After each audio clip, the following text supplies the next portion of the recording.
এই তুমি সামনে তাকিয়ে হাঁটতে তোমার সমস্যা হয় নাকি? পুরো ধাক্কা মেরে দিলে।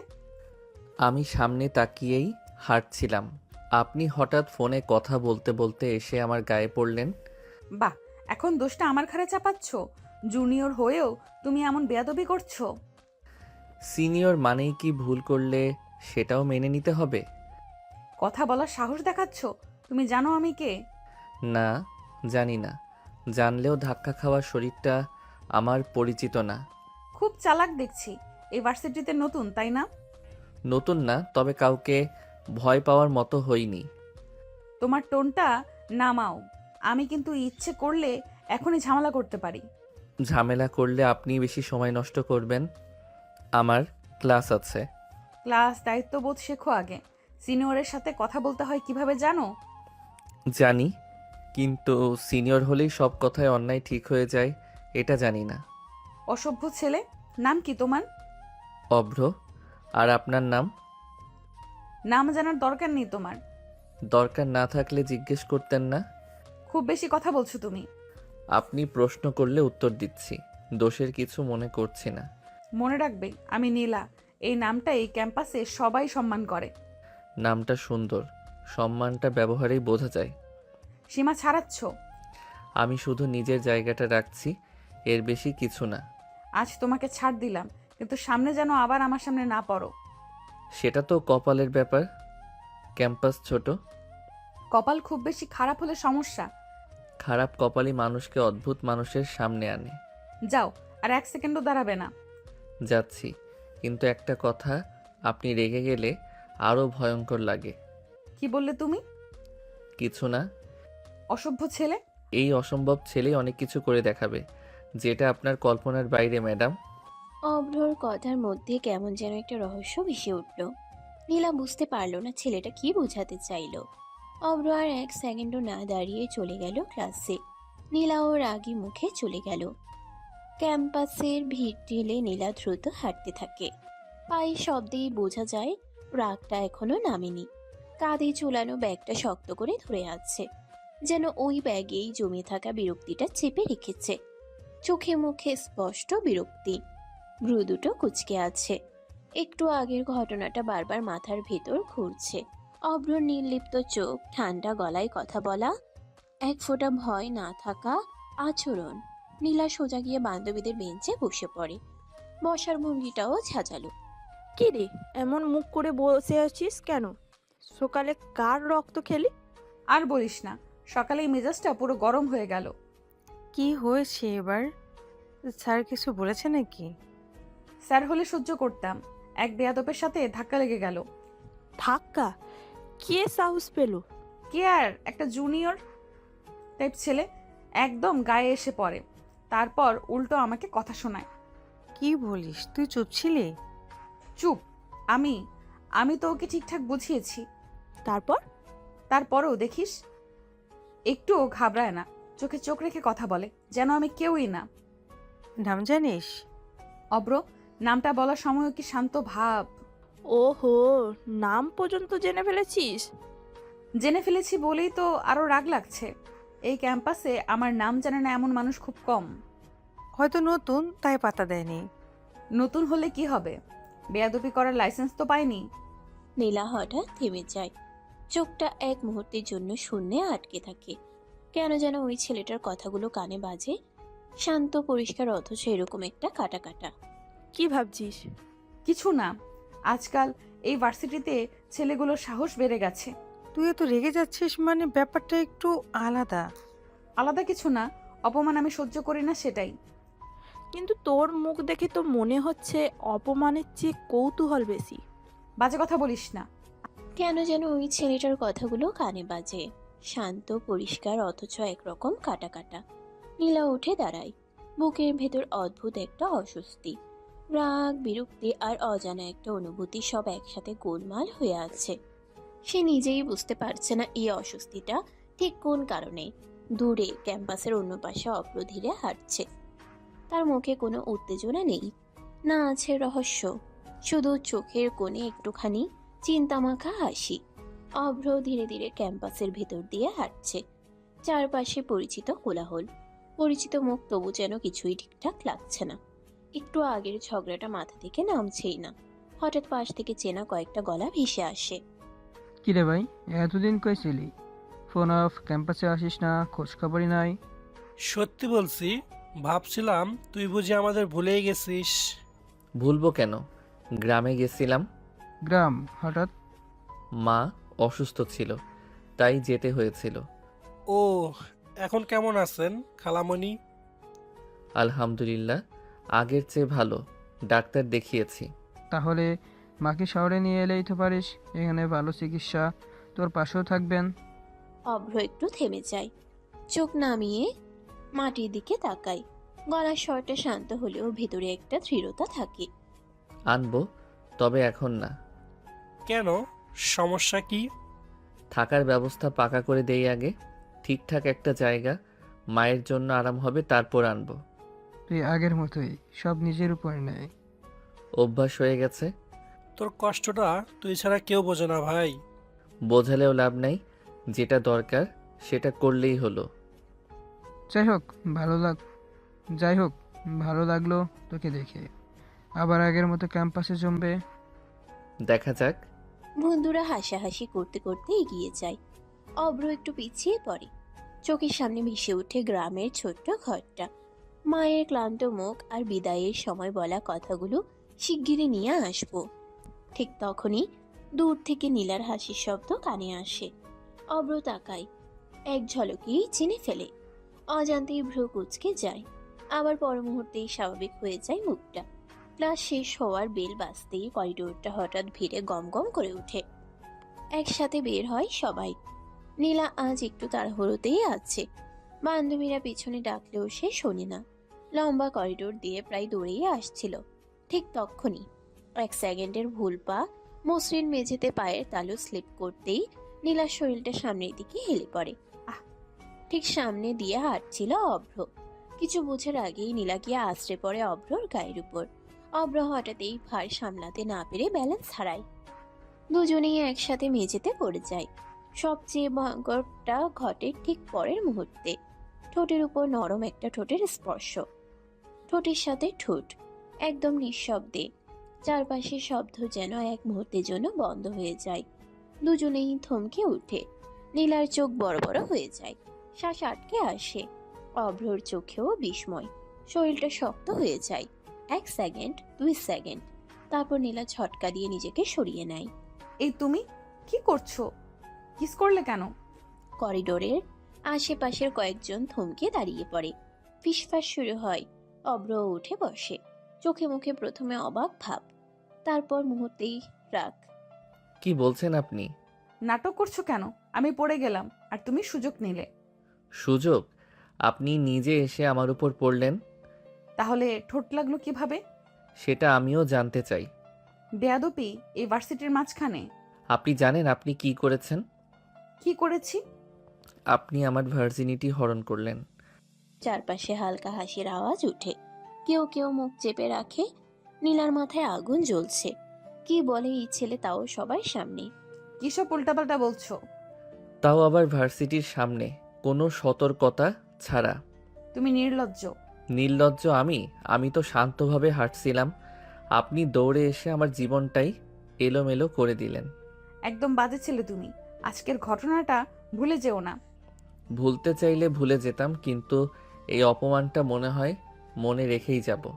রাখো, আমার কোনো যায় আসে না। নীলা দ্রুত সরে যায়। বান্ধবীরা দৌড়ে আসে তার দিকে। করিডোরে অভ্র দাঁড়িয়ে থাকে কয়েক সেকেন্ড। চারপাশের কোলাহল আবার স্বাভাবিক হয়ে আসে, কিন্তু তার ভিতরে অদ্ভুত এক অস্থিরতা। সে নিজেই বুঝতে পারে না এই অস্থিরতার রাগের, না ওই 1 সেকেন্ডের স্পর্শের। আর নীলা, সে যতই নিজেকে শক্ত রাখার চেষ্টা করুক, বুকের ভিতর ধুকপুক করা থামাতে পারে না। করিডোরের ঘটনাটা মাথার ভিতর ঘুরতে ঘুরতে অভ্র সোজা ম্যাসের দিকে রওনা দেয়। বিকেলের রোদটা আজ একটু বেশি তীব্র, তবু তার চোখে সেদিকে কোনো খেয়াল নেই। বুকের ভিতর অন্য এক ভার দায়িত্বের, চিন্তার আর চাপা স্বপ্নের। ম্যাসের সিঁড়ি ভাঙতে ভাঙতেই পকেটের ফোনটা বেজে ওঠে। মা। অভ্র থেমে যায়, মুখের কঠিন ভাবটা এক মুহূর্তেই নরম হয়ে আসে। হ্যাঁ মা। বাবা, কিছু খেয়েছিস? না মা, এইমাত্র মেসে আসলাম, একটু পরে খাবো। শুধু কথার কথা বলিস, ঠিকমতো খাস তো? শরীরটা খারাপ করলে কে দেখবে? দেখবে কে আবার? তুমি আছো তো। আমি তো দূরে রে বাবা, নিজের যত্ন নিজেকেই নিতে হবে। অব্র বিছানায় বসে পড়ে। ব্যাগটা পাশে ছুঁড়ে রেখে ছাদের দিকে তাকায়। তার মনটা খুব বেশি ভালো না। অব্র নরম গলায় বলল, তোমার শরীর কেমন মা? আজ মাথা ঘোরানো ছিল না তো? না রে, আজ একটু ভালো। সকালে ঔষধ খেয়েছি। ঠিক সময় মতো খাচ্ছ তো? খাচ্ছি বাবা, তুই শুধু নিজের দিকে খেয়াল রাখ। মা, চিন্তা করো না। চিন্তা না করে কি পারি? তুই একা শহরে। খুব তাড়াতাড়ি সব ঠিক হয়ে যাবে মা। তোমার এত বছরের কষ্ট সব শেষ হবে। তুই ভালো থাকলেই আমার সব কষ্ট শেষ হয়ে যায়। আর একটু ধৈর্য ধরো মা, আমি আছি। আল্লাহ যেন তোকে হেফাজতে রাখে। আমিন মা। ফোন কেটে যায়। অব্র ফোনটা বুকে চেপে ধরে কিছুক্ষণ বসে থাকে। বাইরে ম্যাচের অন্য ছেলেদের হাসাহাসির শব্দ ভেসে আসে, কিন্তু তার ভেতরটা নিঃশব্দ। মায়ের ক্লান্ত মুখটা চোখের সামনে ভেসে ওঠে। তারপর অজান্তেই আরেকটা মুখ, রেগে থাকা, চোখ জ্বালানো, অথচ সেই 1 সেকেন্ডের স্পর্শে স্তব্ধ হয়ে যাওয়া মুখটা। অব্র মাথা ঝাঁকিয়ে নিজেকে সামলায়। আগে দায়িত্ব, বাকি সব পরে। সে উঠে হাত মুখ ধুতে যায়। জানি না সামনে কি অপেক্ষা করছে, শুধু এইটুকু জানে তার জীবনের লড়াইটা এখনো শুরুই হলো। বিকেলে নরম আলোটা ড্রয়িং রুমে জুড়ে ছড়িয়ে আছে। নীলা সোফায় আধশোয়া হয়ে ফোনে স্ক্রল করছে। আঙ্গুলের গতির সঙ্গে সঙ্গে কখনো ভ্রু কুঁচকাচ্ছে, কখনো ঠোঁট বাঁকাচ্ছে বিরক্তিতে। দুপুরের ঘটনার রেশ এখনো পুরো কাটেনি, তবু ফোনের স্ক্রিনে চোখ আটকে আছে। রান্নাঘর থেকে মায়ের গলা ভেসে আসে, কিরে, খাবি না? না খেয়ে এসে ফোনে ঢুকে গেছিস? আরে মা, খাবো, একটু ব্যস্ত আছি। সারাদিন বন্ধু বান্ধবের সাথে ঘুরে বেড়াস, আবার বাড়ি এসে চ্যাটিং করতে লেগে পড়িস। আর কোনো কাজ নাই তোর? কাজ কাজ করার জন্য বাবা কত কাজের লোক রেখেছে, তারা করবে। সবকিছু কি কাজের লোকই করবে? নিজে কিছু শিখবি না? মা প্লিজ, এখন এসব লেকচার দিও না। লেকচার না, ভবিষ্যতের কথা বলছি। কাল পরশু শ্বশুর বাড়িতে গেলে কি করবি? নীলা এক মুহূর্ত চুপ করে থাকে। তারপর ঠোঁটে হালকা আত্মবিশ্বাসী হাসি রেখে বলল, শ্বশুরবাড়ি? আমি বড়লোক বিয়ে করব। কি বললি? বড়লোক, যেখানে কাজের লোকের অভাব থাকবে না। সংসার কি শুধু টাকায় চলে? টাকা থাকলে অনেক কিছু সহজ হয়ে যায় মা। মানুষটা কেমন হবে সেটা ভাবিস না? ভাববো, কিন্তু সে যেন আমার লেভেলের হয়। লেভেল মানে? স্ট্যাটাস, স্মার্টনেস, পাওয়ার, সব। সব পাওয়ার একসাথেই থাকে না রে মা। আমি জানি আমি কি চাই। মা তাকিয়ে থাকে মেয়ের পেছন দিকে। নীলার আত্মবিশ্বাসী হাঁটার মাঝেও সে যেন কোথাও একটা অজানা ভয় টের পায়। নীলা নিজের রুমে ঢুকে দরজা বন্ধ করে দেয়। বিছানায় বসে আবার ফোন খুলে, কিন্তু স্ক্রিনে চোখ থাকলেও মনটা আজ অদ্ভুতভাবে অস্থির। হঠাৎ করেই দুপুরের সেই মুহূর্তটা চোখের সামনে ভেসে উঠে, হঠাৎ পড়ে যাওয়া ঠোঁটে ঠোঁটের স্পর্শ, আর রেগে আগুন হয়ে ওঠা দুটো চোখ। নীলা নিজের মনেই বিরক্ত হয়ে বলে ওঠে, থুর, কি সব ভাবছি। ফোনটা বালিশের উপর ছুঁড়ে ফেলে সে জানালার দিকে তাকায়। বাইরে শহরের আলো জ্বলছে। ভেতরে নীলার মনে একদিকে বড়লোক ভবিষ্যতের স্বপ্ন, আর অন্যদিকে অজান্তেই ঢুকে পড়া এক বেয়াদব জুনিয়রের অপ্রত্যাশিত উপস্থিতি।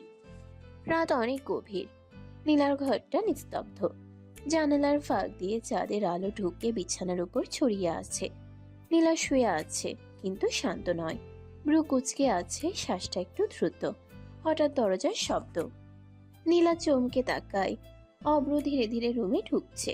মুখে সেই পরিচিত ঠান্ডা ভাব, চোখে অদ্ভুত এক গভীরতা। তুমি এখানে? অব্র কোনো কথা বলে না, একেবারে কাছে এসে দাঁড়ায়। নীলা পিছিয়ে যেতে চায়, কিন্তু পা নড়ে না। অব্র নীলার মুখের খুব কাছে ঝুঁকে পড়ে। নীলা কিছু বোঝার আগেই ঠোঁটে ঠোঁট ডুবিয়ে দিল।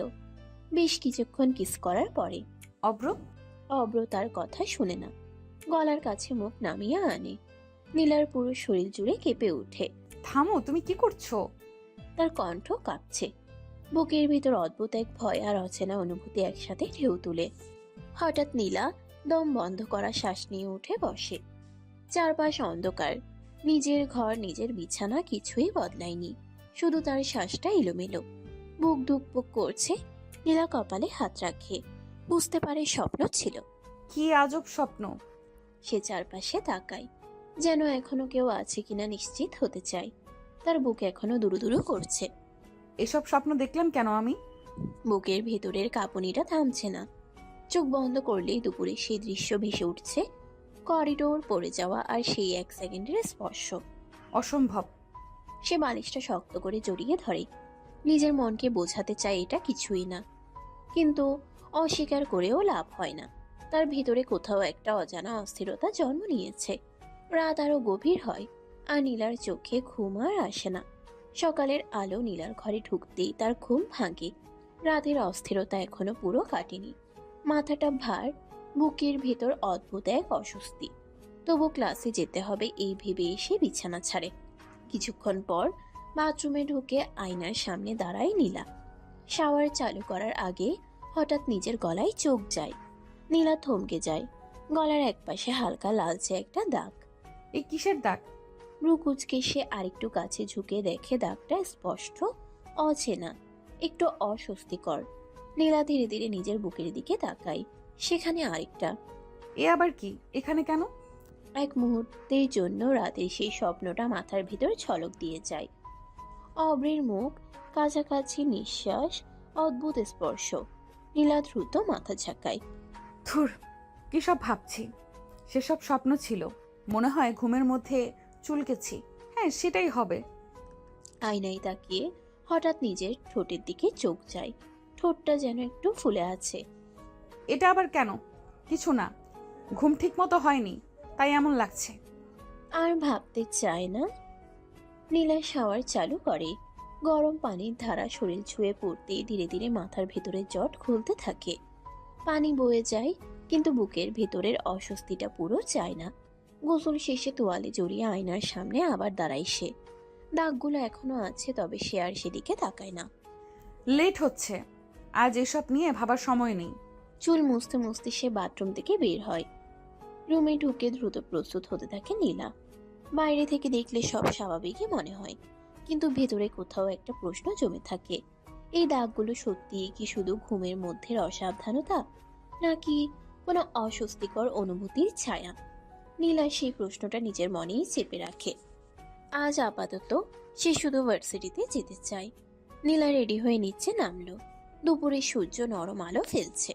বাথরুমের পরে নিজের ভেতরের অস্বস্তি এখনো কাটেনি, কিন্তু চূড়ান্ত প্রস্তুত হয়ে সে ড্রয়িং রুমে ঢুকলো। মা রাঁধুনির পাশ থেকে তাকিয়ে বলে উঠল, খেয়ে নাও নীলা, নইলে দিনের শুরুতেই শক্তি শেষ হয়ে যাবে। হ্যাঁ মা। মা তার দিকে খেয়াল রাখছে। সরাসরি চোখ পড়ল নীলার ঠোঁট আর গলায়। ফুলে থাকা ঠোঁট আর হালকা লাল দাগ চোখে পড়তেই মা কপাল কুঁচকিয়ে বলল, প্রেম করছো নাকি? ভালো, তাই বলে মেলামেশা করতে হবে? কি বলছো মা? কি বলছি তুমি ভালো করেই জানো। ঠোঁটটা ফুলেছে, গলায় দাগ, সবই দেখছো তো। বিশ্বাস করো মা, আমি প্রেম করি না। এটা সব ঘুমের মধ্যে হয়েছে, আর কিছু না। ঘুমে এমন হয়? বোকা ভাবো আমাকে? এই বয়সে প্রেমের নামে এমন সব করলে? নীলা চুপ করে কাঁধ ঝাঁকিয়ে বসে। চেয়ারে বসে নিজের খাবার নেওয়ার সময় মনটা কিছুটা ভারাক্রান্ত। চোখে ঘুমের স্বপ্ন আর গায়ে দাগে স্মৃতি ঘুরছে। নিজের ভিতর একটা প্রশ্ন জাগে, কিভাবে এমন স্বপ্ন এত জীবন্ত হতে পারে, আর কেন এর প্রভাব এখনো রয়ে গেছে। মা হালকা গলার স্বরে বলল, আজকের ক্লাসে দেরি করবে না, আর যেন ফোনে ব্যস্ত না দেখি। নীলা মাথা নেড়ে সম্মতি দিল, কিন্তু চোখে অদ্ভুত একটা অস্থিরতা। সকালের ভিড়। ক্যাম্পাসের গেট দিয়ে ঢুকতেই নীলার চোখে পড়ে অপ্রব। এক মুহূর্তের জন্য দম আটকে যায়, কিন্তু চোখে পড়তেই অগ্রতার হাসি লুকাতে পারে না। বাবা বয়ফ্রেন্ড খুব আদর করেছে বুঝি? ঠোঁটের অবস্থা তো নাজেহাল। যা খুশি হোক, তোমার কি? এমন জিনিস সামনে এলে তো আমাদেরও টেস্ট করতে ইচ্ছে করে। সাহস হয় কিভাবে এসব বলার? আপনি করলে দোষ নাই, আমি বললেই দোষ। নীলা থেমে যায়। চোখের কোণে চোখ পড়ে কপালের ভাঁজে। অব্রের কথা ঠিক বসছে না, তবু তার ভেতরের অস্বস্তি বেড়ে যায়। এই ছেলে কেন এমন বেয়াদব, আর কেমন জানি সবকিছু সামনে নিয়ে আসে। আজকের দিনটা শুরুতেই কি দেখলাম আল্লাহ। আর এ ধরনের কথা যদি সামনে কেউ শোনে, তাহলে দোষ আমার না, শুধু আমি বলছি। আপনি তো করেছেন সেসব। বললে কি হবে? নীলা ঠোঁট চাপ দিয়ে ব্যাগ আরো শক্ত করে ধরে। মনে মনে ভাবছে কিভাবে এই অভ্র তার দিন শুরুতেই এত অস্বস্তি দিয়ে গেল। ক্লাসের দিকে এগোতে এগোতে নীলা মনে মনে মাথা নেড়ে বলে। এই ছেলে পাকা অসভ্য। নীলা রুমের দিকে দ্রুত হাঁটছে। হঠাৎ করে তার মনটা কিছুটা ভারাক্রান্ত। অব্রের কথাগুলো এখনো ভেতরে বেঁচে যাচ্ছে। রুমে ঢুকতেই বান্ধবীরা একেবারে তৎপর হয়ে ওঠে। কি রে, কিস করলো কে তোকে? কি সব বলছিস? সত্যি বলছি, কিস করছে দেখলেই বোঝা যাচ্ছে। নীলা হঠাৎ লজ্জায় লাল হয়ে যায়। গলায় অদ্ভুত কেঁপে ওঠা অনুভূত হয়। হাতটা মুখে আঙ্গুল ধরে দেয়। থুর, স্বপ্নের কিস করলে ঠোঁট এমন কেন ফুলে গেছে? আল্লাহ বাঁচাও, তেমন কিছু না, শুধু ঠোঁটের উপর কামড় লেগেছে। তাহলে গোলায় ও কি কামড় লাগছে? নীলা চুপ করে থাকে। মুখ লাল হয়ে গেছে। হাতটা আবার গলায় চলে যায়। কি বিপদে পড়লো আবার। মনে হয় রাতের স্বপ্নটা সত্যি খুব জীবন্ত ছিল। থুর, কেন এমন স্বপ্ন দেখলাম? স্বপ্ন? কি সব বলছিস? স্বপ্নে কিস করা দেখেছিলাম।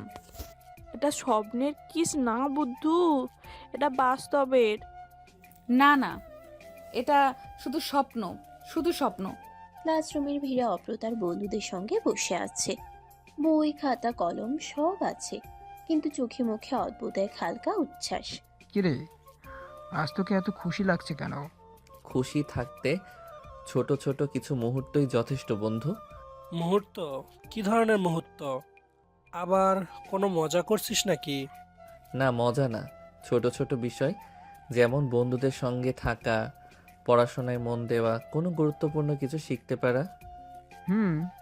অর্থাৎ তুই বলছিস খুশি হতে বড় কিছু দরকার নেই? ঠিক তাই, আসল জীবনটাই ছোট ছোট মুহূর্তে লুকিয়ে থাকে, আর সেটা ধরতে পারলেই আনন্দ আসে। কিছুক্ষণ তারা চুপচাপ বইয়ের দিকে তাকিয়ে থাকে। তারপর অভ্র গম্ভীর হয়ে বোঝাতে শুরু করে। এই ক্লাসটা খুব গুরুত্বপূর্ণ। যেসব অধ্যায় আমরা আজ দেখব তা পরে অনেক কাজে লাগবে, তাই মনোযোগ দেওয়া জরুরি। ঠিক বলছিস, শুধু খুশি থাকলেই চলবে না, পড়াশোনাও তো গুরুত্বপূর্ণ। তাই মনোযোগ দিয়ে পড়াশোনা করলেই সব কিছু সহজ হয়ে যাবে, আর আনন্দও পাবো। বন্ধুরা আবার খাতা খোলার দিকে ফিরে যায়। অভ্র হালকা হেসে নিজেকে সামলে নেয়। চোখে যে উচ্ছ্বাসটা ছিল তা ধীরে ধীরে স্বাভাবিক হয়ে আসে। ক্লাসরুমের ভেতর হঠাৎ ঝটকা দিয়ে সবাই খাড়া হয়ে দাঁড়ালো। প্রিন্সিপাল স্যার ঢুকেছেন। মুখে হাসি, চোখে তীক্ষ্ণ দৃষ্টি। শোনো তোমরা, এক গুরুত্বপূর্ণ ঘোষণা আছে। সিনিয়র জুনিয়র কুইজ প্রতিযোগিতা হবে, নতুন বছরের প্রথম কুইজ। ছেলে মেয়েরা উত্তেজনায় দৌড়াতে চায়। স্যার আবার এগিয়ে তাকালেন। আর হ্যাঁ, যাদের নাম দেবে তারা অবশ্যই অংশগ্রহণ করবে। কে নাম দিতে চাও? ক্লাস চুপ, কেউ আগে এগোতে চাইছে না। হঠাৎ নীলা হাত তুলে নিজের নাম লিখে দেয়। আমি অংশগ্রহণ করব। খুব ভালো। আর জুনিয়র টিমের পক্ষ থেকে কেউ নাম দেবে? নীলা, শুধু তোর নাম না, অভ্রকেও তো দিতে হবে। হ্যাঁ, তুই জানিস না, আমাদের অভ্র অনেক সাহায্য করবে। ও ভালো ছাত্র। না, আমি একা। না, হবে না, আমরা জোর করে দিব। আপনি চান না চান, অভ্র নামের মধ্যে যাবে। ঠিক আছে, কিন্তু শুধুই কুইজের জন্য। আমিও নাম দিতে চাই। ভালো, তাহলে সিনিয়র, নীলাদ্র জুনিয়র, তোমরা সবাই প্রস্তুত থাকবে। নীলা আর অভ্র একে অপরের দিকে চোখ মেলে দেখে। ছোট্ট এক হাসি দুজনের মুখে ফেটে আসে, কিন্তু তা খুব অল্প সময়ের। ক্লাস শেষে সবাই নাম লিখে প্রস্তুত হচ্ছে। নীলা আর অভ্র একটু আলাদা কোণে দাঁড়িয়ে চোখে চোখ মিলিয়ে দেখছে। শোনো, আমাদের অবশ্যই জিততে হবে। আপনার সাথে যাই, ঝামেলা থাকুক না থাকুক, আমাদের ভার্সিটি জিতাবই। শুধু জেতার জন্য নয়, আমাদের দেখাতে হবে আমরা কেমন টিম। ঠিক বলেছেন, আমি পাশে আছি, কোনো ভুল হলে আমি সামলে নেব। তোমার কথা শুনে একটু সহজ মনে হচ্ছে। সহজ হয়ে যাবে যদি আপনার দক্ষতা থাকে। ক্লাসের মধ্যে সবাই নাম লিখে শেষ করছে। নীলা আর অভ্র একে অপরের দিকে ছোট ছোট হাসি বিনিময় করছে। তো চলুন প্রস্তুত হয়ে যাই, আজকের দিনটা আমাদের জন্য বিশেষ।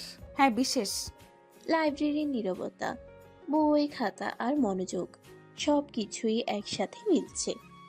অভ্র আর নীলা টেবিলে বসে কুইজের প্রশ্ন উত্তর নিয়ে পড়ছে।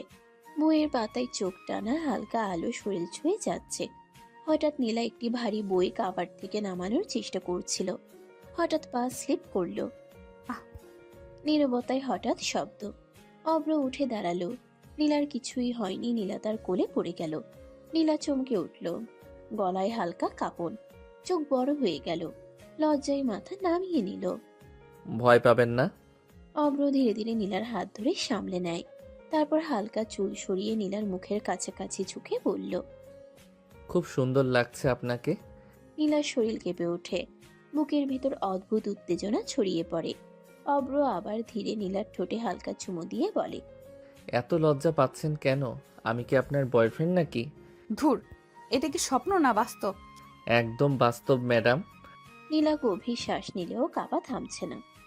মনে মনে ভাবছে কি করে এই ছেলে এত সহজে তার ভেতরের উত্তেজনা, লজ্জা আর অস্থিরতাকে ছুঁয়ে যায়। লাইব্রেরির নীরবতা এখন আরো ঘন। বইয়ের পাতায় চোখ রাখলেও নীলার মন অন্যত্র। হঠাৎ সে দম বন্ধ করা কণ্ঠে ফিসফিস করে বলল, কিস করলে কেন? অব্র চোখে অদ্ভুত উষ্ণতা নিয়ে কাছে আসে। ধীরে ধীরে নীলার চুল সরায়। চোখে চোখ মিলিয়ে বলল, আপনাকে দেখলেই আদর করতে ইচ্ছে করে। কি করব বলেন? আপনি অসম্ভব সুন্দরী। নীলার গলায় কাঁপন, বুকের ভেতরে অজানা উত্তেজনা। সে অল্প চোখ বন্ধ করে কিছুক্ষণ স্থির থাকে। অব্র আর অপেক্ষা করল না। ধীরে ধীরে নীলার ঠোঁটে ঠোঁট ডুবিয়ে কিস করতে লাগলো। নীলা হালকা চেঁচিয়ে ওঠার চেষ্টা করলো, কিন্তু হাত তার অব্রের শার্টের কলার খামচে আটকে গেল। এটা কি হচ্ছে? অব্র চুমুটা থামালো না। চোখ বন্ধ করে ধীরে ধীরে আদর করছে। আর নীলা শ্বাস ফেলে কাঁপছে, হাত কলার খামচে ধরে শক্ত করে। যেন হৃদয়টা কেঁপে উঠছে। হৃদয় হৃদয় মিললে কেঁপেই ওঠে ম্যাডাম। নীরবতা, বইয়ের পাতা, হালকা আলো, সব মিলিয়ে সেই মুহূর্তকে আরো ঘন করে তুলেছে। নীলা হালকা কাঁপতে থাকে, আর অব্র আরো ধীরে ধীরে তার ঠোঁট থেকে মুখ সরায়। চোখে চোখ মিলিয়ে সে হেসে বলে, এমন সুন্দরী আর কখনো দেখিনি। নীলা মুখ চেপে ধরে। মনে মনে ভাবছে এই ছেলে তার ভিতরের লজ্জা, উত্তেজনা আর অস্বস্তি একসাথে ছুঁয়ে গেল। লাইব্রেরির বাতাস ভারী হয়ে আছে। নীলার বুক ধুকপুক করছে। সে চোখ তুলে অভ্রর দিকে তাকিয়ে কঠিন স্বরে বলল, আমার সাথে ফ্লার্ট করছো?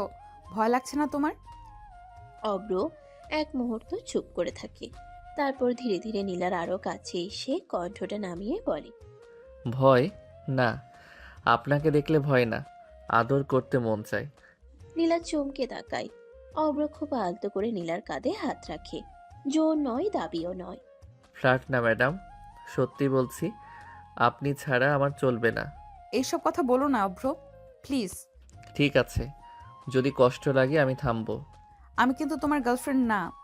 জানি, গার্লফ্রেন্ড বানানোর ইচ্ছাও নাই। তাহলে? বউ বানানোর ইচ্ছা আছে, সময় নিয়ে, সম্মান দিয়ে। আর আদর তা তখনই যখন আপনি নিজে চাইবেন। নীলা স্তব্ধ হয়ে যায়। কোনো উত্তর আসে না। লাইব্রেরির নীরবতায় শুধু দুজনের নিঃশ্বাস শোনা যায়। এই ছেলে ভয়ঙ্কর, কারণ জোর করে না, কথা দিয়ে কাঁপিয়ে দেয়। লাইব্রেরির নীরবতার মধ্যে অব্র ধীরে এক পা এগিয়ে আসে। নীলার খুব কাছে, এত কাছে যে দুজনে নিঃশ্বাস একে অপরের গায়ে এসে লাগে। অব্র নরম গলায় বলে, আপনি সত্যি করে বলুন তো, আমার কাছে এলে কি আপনার খারাপ লাগছে? নীলা কিছু বলে না, চোখ নামানো। বুকের ভেতর অস্থিরতা। অব্র হালকা হাসে, সেই হাসিতে আত্মবিশ্বাস। আমি জানি খারাপ লাগছে না, খারাপ লাগলে তো এতক্ষণে আপনি রণক্ষেত বানিয়ে দিতেন। নীলা ঠোঁট কামড়ে ধরে, শরীরের ভারসাম্য হারাতে বসে। অব্র ধীরে নীলার কপালের কাছে মুখ আনে। খুব আলতো স্পর্শ। আপনি নিজেই তো আমাকে থামাচ্ছেন না। তোমার কাছে এলে আমি ঠিক থাকতে পারছি না অভ্র, তোমার ছোঁয়ায় আমি বেসামাল হয়ে যাচ্ছি। অব্রর চোখ গাঢ় হয়ে ওঠে। সে নীলাকে খুব কাছ থেকে দেখে, তারপর বাঁকা হেসে বলে, আমি তো তাই চাই সোনা, আপনি আমার কাছে বেসামাল হন। পাগল না হলে ভালোবাসা হয় নাকি? নীলা কিছু বলে না, শুধু চোখ তুলে তাকায়। আর সেই তাকানোতেই দুজনেই বুঝে যায় এই আগুন এখন আর সহজে নিভবে না। এক সপ্তাহের প্রস্তুতির পর সেই দিন এলো। প্রতিযোগিতা শুরু হতে আর বেশি সময় নেই। পুরো ভার্সিটি জুড়ে উত্তেজনা। সিনিয়র ও জুনিয়র টিম সবার চোখে উৎসাহ, মুখে অস্থিরতা। অব্র আর নীলা একসাথে স্টেজের পাশে দাঁড়িয়ে আছে, চোখে একরাশ দৃঢ়তা, ভেতরে হালকা স্নায়বিক উত্তেজনা। এই একটাই সুযোগ, আমাদের অবশ্যই জিততে হবে। ভয় নেই, আমরা একসাথে আছি। যেখানে আপনার বুদ্ধি আর আমার সমর্থন, জয় তো পাকা। নীলা চোখে চোখ মিলিয়ে হালকা মাথা নেড়ে সম্মতি দেয়। প্রিন্সিপাল স্যার মাইক হাতে সামনে দাঁড়ালেন। শুরু হলো সিনিয়র জুনিয়র কুইজ প্রতিযোগিতা। উভয় দলের পক্ষ থেকে যথাযথ প্রস্তুতি আছে। নিয়ম মেনে খেলো, সততা, বুদ্ধি আর দ্রুত সিদ্ধান্ত নেওয়ার ক্ষমতা সব মিলিয়ে আমরা বিজয়ী চাই। শান্ত থাকুন, শুধু মনে রাখবেন প্রশ্ন পড়া, দ্রুত উত্তর দেওয়া এবং আমাদের টিমও একসাথে। ঠিক আছে, আমরা একসাথে। কোনটি ভার্সিটির পুরাতন প্রতীকের অংশ? সেটি, হ্যাঁ, শেরি বাংলা মূর্তির ছবি। ঠিক উত্তর। সবার চোখ কপালে। নীলা অব্রকে একটু হালকা হাসি দিয়ে দেখে। পরবর্তী প্রশ্ন। নীলা হাত তোলে। ভার্সিটির প্রতিষ্ঠা বর্ষ 1952। অব্র পাশ থেকে খুঁজে দেখে, হালকা মাথা নেড়ে সম্মতি জানায়। প্রতিযোগিতা এগোচ্ছে। উত্তেজনা, খেলা, বুদ্ধি সব মিলিয়ে স্টেজের আলো আর ভিড়ের গুঞ্জনও যেন দূরে। অভ্র আর নীলা একে অপরের দিকে হালকা তাকাচ্ছে, চোখে শুধু জয়, মনে টান। দুইজনের সঙ্গতি, চোখে চোখ মেলানো, সব মিলিয়ে যেন প্রতিটি উত্তর নিশ্চিত। অন্য দলের ছেলেমেয়েরা প্রশ্ন পড়ার আগেই অভ্র নীলার উত্তর। ভিড়ের মধ্যে হাহাকার। প্রতিযোগিতায় শেষে প্রিন্সিপাল মাইকে ঘোষণা করলেন। ফলাফল ঘোষণা করা হলো। বিজয়ী হলো অভ্র আর নীলার দল। ভিড় চুপচাপ। ইউনিভার্সিটি ছাত্রছাত্রীরা হতভাগ, কেউ সামলে নিতে পারছে না। অব্র নীরদ চোখে নীলাকে ছোট্ট হাসি দিল। দেখলেন, বলেছিলাম একসাথে থাকলে জেতা যায়। হ্যাঁ, একসাথে আমরা। আজকের কুইজ শুধু জয় নয়, একে অপরের উপর বিশ্বাস আর প্রস্তুতির পুরস্কার। অব্র আর নীলা একে অপরের দিকে তাকায়, চোখে শুধু আনন্দ, মুখে ছোট্ট হাসি। ভিতরে এই জয়টুকু কুইজের নয়, এক সপ্তাহ ধরে তাদের একে অপরের সঙ্গে যে বন্ধন তৈরি হয়েছে সেটা নিঃশব্দ স্বীকৃতি। ভিড় থেকে হালকা শোরগোল উঠে, কিন্তু তাদের জন্য এখন শুধু এক শান্তি, একসাথে তারা জিতেছে। কুইজ শেষ। ইউনিভার্সিটির উত্তেজনা এখনো বাতাসে ভেসে আছে। অব্র আর নীলা একসাথে বাইরে বের হচ্ছে। রাস্তার আলোর নরম আলো দুজনের উপর পড়ে। অভ্র হালকা হেসে নীলার দিকে তাকিয়ে বলে, কি ব্যাপার ম্যাডাম, ভুলে গেলেন নাকি? তোমাকে ভোলা যায় নাকি? ভুলতে চাইলেও পারবেন না, মনে নামটা গেঁথে দিব। সিনিয়রের সাথে প্রেম করতে ভয় লাগে না? না সোনা, ভয় পেলে কি ভালোবাসতাম? এই ছেলে একটু বেশি ডেঞ্জারাস। কিন্তু তার সাহস দেখলে মনে হয় ভয় আর লজ্জা মিলেও হারিয়ে যায়। অভ্র আবার একটু এগিয়ে নীলার কাঁধে হাত রাখে। চিন্তা করবেন না, আমরা একসাথে থাকবো সব সময়। ঠিক আছে। রাত গভীর, সব আলো নিস্তব্ধ। হঠাৎ নীলার ফোন বাজে। স্ক্রিনে অভ্রের নাম দেখা যায়। সে ধীরে ফোন ধরে। কি করছেন ম্যাডাম? কি আর করব, পড়ছি। শুধু পড়লেই হবে? কিন্তু আমাকে একটু সময় দিন। কি সময় চাও মিস্টার? আদর করতে চাই। এই ছেলে আবার ঠিকই জানে আমার দুর্বল জায়গা। শুধু কিছু মুহূর্ত আপনার সঙ্গে কাটাতে চাই। ঠিক আছে, তবে পড়াশোনা শেষ হয়ে গেলে। সোনা, আমি অপেক্ষা করতে পারি, কারণ সময় না থাকলে আদরও তো অর্ধেক আনন্দ হয়। ঠিক আছে, কিন্তু শুধু একটু। ধন্যবাদ সোনা। রাত গভীর, ঘরের বাতাস নীরব, শুধু ঘড়ির টিকটিক শোনা যায়। হঠাৎ ব্যালকনির দরজা আস্তে খোলা হলো। অভ্র ধীরে ধীরে ভিতরে ঢুকলো। নীলা চোখ বড় করে তাকালো। এত রাতে তুমি এখানে? তুমি তো বলেছিলে পড়ার পরে সময় দেবে, এখন তোমার পড়া শেষ, এখন ভালোবাসার সময়। নীলা কিছুক্ষণ চুপ, হৃদয় ধুকপুক করছে, হাতটা অচেতন ভাবে বুকের কাছে। অভ্র এক ধরনের আলতো হাসি দিয়ে নীলার পাশে বসে। এখন কোনো কথা না, শুধু আদর। নীলা ধীরে চোখ নামিয়ে শ্বাস নেয়। ভেতরে এক অদ্ভুত উত্তেজনা, হৃদয়ে দ্রুত ধক ধক। ঠিক আছে, তবে শুধু কাছাকাছি। অভ্র হালকা হাসি দিয়ে সামান্য কাছাকাছি আসে। দুজনের হাত মিলিত হয়, চোখে চোখ মিলছে, নিঃশ্বাস খারো। অভ্র ধীরে ধীরে নীলার ঠোঁটে ঠোঁট ডুবিয়ে কিস করতে লাগলো। নীলা খামচে ধরলো অভ্রের শার্ট। অভ্র নীলাকে বিছানায় নিয়ে শুইয়ে দিল। তারপর নীলার উপর উঠে কিস করতে লাগলো। নীলার নিঃশ্বাস আটকে আসছে। অভ্র থামলো না। নীলার জামার ভিতর দিয়ে হাত ঢুকিয়ে দিল। নীলা কেঁপে উঠল। অভ্র দীর্ঘ 20 মিনিট কিস করার পরে ছেড়ে দিল নীলাকে। দুজনেই হাঁপাচ্ছে। অভ্র নীলার কানের কাছে মুখ নিয়ে বলল। নাইস টেস্ট সোনা। নীলা লজ্জা পেয়ে মুখ লুকালো অভ্রের বুকে। রাতের নিস্তব্ধতা ঘরে ভেসে আছে, শুধু দুজনের নিঃশ্বাস, চোখে চোখ মেলানো আর মন থেকে মন মেলানোর অনুভূতি। অভ্র ধীরে নীলার হাত ধরে বলল। তোমাকে ছাড়া থাকতে পারছি না সোনা। নীলা হঠাৎ তার গলা জড়িয়ে ধরে তাকালো। নীলার ভালো লাগে অভ্রর কাছে থাকতে। নীলা বলল। আমিও তোমার সাথে থাকতে চাই। আমরা যে গরিব, তোমার বাবা মা মেনে নেবে তো? আমি তো গরিব বড়লোক দেখে ভালোবাসিনি, আমি শুরু থেকেই তোমাকে চাই। সোনা, এই কথাটা আমার জন্য অনেক বড়। যেখানে তুমি আমার সঙ্গে থাকো সেখানে আর অন্য কিছু গুরুত্বপূর্ণ নয়। ঠিক আছে, আমাদের পথ সহজ না হতে পারে, কিন্তু আমরা একসাথে লড়বো। একসাথে সব কিছুর বিরুদ্ধে দাঁড়াতে পারি। রাতের সেই নিস্তব্ধতা দুজনের জন্য এক অনন্য শান্তি নিয়ে আসে। পরের দিন সকালে অভ্র পড়াশোনার মাঝে হঠাৎ ফোন বাজে। স্ক্রিনে মায়ের নাম। অভ্র ফোন ধরল। কণ্ঠে উষ্ণতা। হ্যালো মা, কেমন আছো? ভালো বাবা, তুই কেমন আছিস বাবা? কিছু খেয়েছিস তো? মা চিন্তা করো না, আমি ঠিক আছি। তোমার কথা ভাবছি, খুব শীঘ্রই তোমাকে আমার কাছে নিয়ে আসবো। আসলেই? হ্যাঁ মা, কিছুদিন পরে। এখন আগে সব ব্যবস্থা ঠিক করে নেই, নিজের শান্তি, তোমার স্বাচ্ছন্দ্য সব ঠিকঠাক করে তারপরই। তুমি তো সব সময়ই ভেবে কাজ করো বাবা, তোমার জন্য আমি দোয়া করি। ধন্যবাদ মা, তোমার দোয়া আমার কাছে সবচেয়ে বড় শক্তি। গেটে অভ্র কিছুক্ষণ চুপচাপ বসে থাকে। চোখে উষ্ণতা, মনে শান্তি। চোখে আছে গভীর কোনো রহস্য। খুব শীঘ্রই সব ঠিক হয়ে যাবে। সকালবেলা ডাইনিং টেবিলে নীলা চুপচাপ বসে খাচ্ছে। মাথার ভিতরে হাজারটা ভাবনা ঘুরছে, কিন্তু মুখে তার ছাপ নেই। হঠাৎ নীলার বাবা খবরের কাগজ নামিয়ে মেয়ের দিকে তাকিয়ে বললেন। মা, তোমার জন্য খুব ভালো একটা সম্বন্ধ এসেছে। না বাবা, না করে দাও, আমি এখন বিয়ে করব না, পরে করব। পরে কেন? ছেলেটা খুব ভালো, বড় বিজনেস আছে, নামকরা পরিবার। বড়লোক দিয়ে কি করব বাবা, আমার ভালো মানুষ চাই। কিরে, তুই না কিছুদিন আগেই বলছিলি বড়লোক ছাড়া বিয়ে করবি না? তখন না বুঝে বলেছি মা। দেখ মা, একটা কথা পরিষ্কার করে বলছি, আমি কখনো কোনো গরিব ছেলেকে মেনে নিব না। ঘরের বাতাস হঠাৎ ভারী হয়ে গেল। নীলার বুক ধুকপুক করতে লাগলো। তবু সে মাথা নিচু না করে বাবার দিকে তাকিয়ে বলল।